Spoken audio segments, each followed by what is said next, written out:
Salut à tous et bienvenue sur notre chaîne YouTube. Aujourd'hui nous verrons c'est quoi l'amour, deuxième partie. En guise de rappel, la semaine dernière, nous avons été émerveillés par la fabuleuse histoire de Jésus-Christ, sur ce qu'il a fait pour chacun de nous. Et nous avons compris de ce récit que Dieu nous aime beaucoup. Il nous aime beaucoup, pourquoi? Parce que l'homme, à cause de son péché, et nous également aujourd'hui, à cause de nos péchés, nous sommes privés du ciel et voués à la mort éternelle. Et heureusement, nous étions voués à la mort éternelle parce que Jésus-Christ a changé cela. Bien que nous ne méritons plus la vie éternelle et les grâces divines à cause de notre péché, il a pris sur lui de mourir pour nous. Il est descendu sur la terre, lui qui est Dieu, il a vécu, il s'est sacrifié et il a été crucifié afin que nous ayons à nouveau le droit à la vie éternelle. Et c'est ce que nous avons vu la semaine passée, le grand amour de Jésus-Christ pour l'humanité.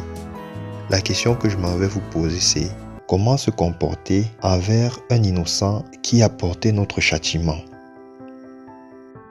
Bien évidemment, on comprend très vite qu'il s'agira aujourd'hui de débattre autour de la reconnaissance. Parce que c'est quoi l'amour? L'amour, c'est être reconnaissant, c'est éviter l'ingratitude.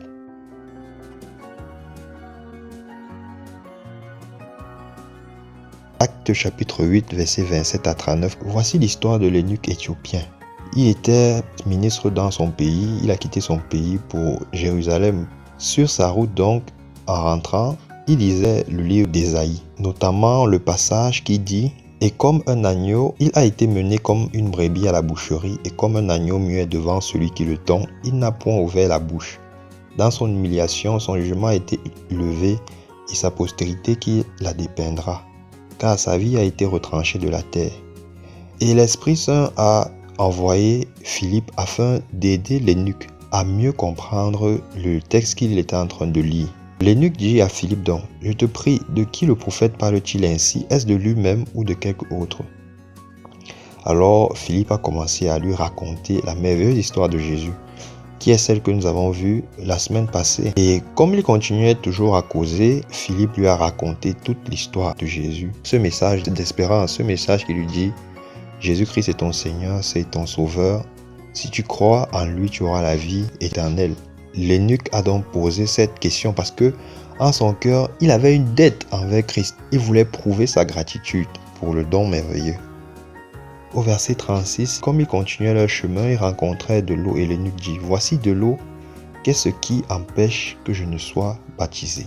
Philippe dit « Si tu crois de tout ton cœur, cela est possible. » L'eunuque répondit « Je crois que Jésus-Christ est le Fils de Dieu. » Il fit arrêter le char, Philippe et l'eunuque descendirent tous deux dans l'eau et Philippe baptisa l'eunuque. Quand il fut sorti de l'eau, l'Esprit du Seigneur enleva Philippe et l'eunuque ne le vit plus, tandis que joyeux, il poursuivait sa route.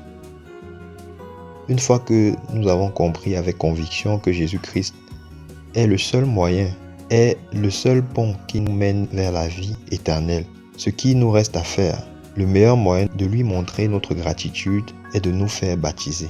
Également, nous pouvons nous tourner vers l'histoire du geôlier dans Actes le chapitre 16, versets 30 à 34. Le geôlier était chargé de surveiller les prisonniers, dont Paul et Silas.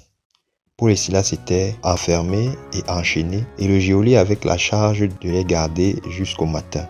Qu'est-ce qui s'est donc passé? Paul et Silas, au milieu de la nuit, ont commencé à prier et à louer Dieu fortement. Il y a eu un tremblement de terre et leurs chaînes se sont brisées. Les portes se sont ouvertes, les portes des prisonniers. Le geôlier a eu peur parce qu'il ne comprenait pas ce qui se passait. Mais Paul le rassura et le geôlier s'est vu en train d'être évangélisé. Il a donc compris quel est le mystère de Christ. Que s'ils ont été enfermés, ce n'est pas parce qu'ils faisaient quelque chose de mauvais, non. Mais c'est parce qu'ils annonçaient Christ, ils annonçaient le royaume des cieux. Quand le geôlier a entendu, comme vous et moi, ce beau message, le sacrifice de Jésus sur la croix, il a dit « Seigneur, que faut-il que je fasse pour être sauvé? Quelle est la condition à remplir ?» Paul et Silas répondirent au verset 31 « Crois au Seigneur Jésus et tu seras sauvé, toi et ta famille. » Et il lui annonçait la parole du Seigneur ainsi qu'à tous ceux qui étaient dans sa maison. Il est pris avec lui à cette heure même de la nuit. Il lava leurs plaies et aussitôt il fut baptisé, lui et tous les siens. Également, nous pouvons nous intéresser à l'histoire de Nicodème dans le livre de Jean chapitre 3 verset 5. Jésus lui-même nous exhorte et nous dit comment est-ce que nous pouvons avoir accès à la vie éternelle. Certes, sur la croix, Jésus nous a affranchis du péché, c'est-à-dire que nous ne pouvons plus mourir dans la mesure où nous avons mis notre foi en lui. Maintenant, quelle est donc la condition à remplir? Dans le livre de Jean chapitre 3, la Bible nous parle de Nicodème. Nicodème qui était un chef juif et qui est venu voir Christ dans la nuit. Donc on peut dire qu'il avait honte. Il a reçu la bonne parole en journée parce que Jésus prêchait. Il connaissait que ça c'est la vérité. Jésus-Christ réellement est venu de Dieu parce que personne ne peut faire tous ces miracles, personne ne peut parler comme lui, si ce n'est Dieu.